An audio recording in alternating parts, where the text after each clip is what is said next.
What is Brad's best tip for closing a sale?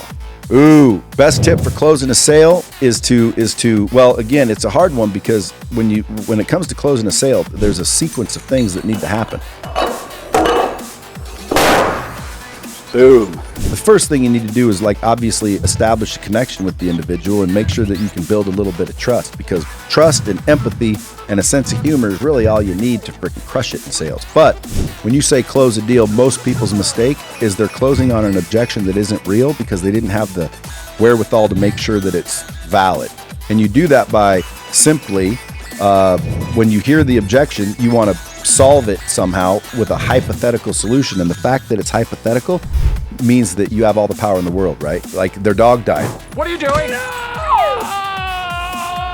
Well, what if your dog came back to life? See, that's hypothetical.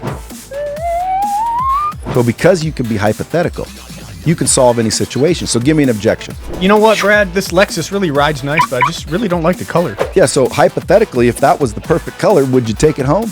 Well, other than color, Brad, I believe I would.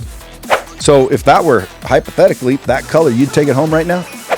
I think we could do business, yeah. Okay, good. Now again, if someone keeps confirming yes, that's the real objection.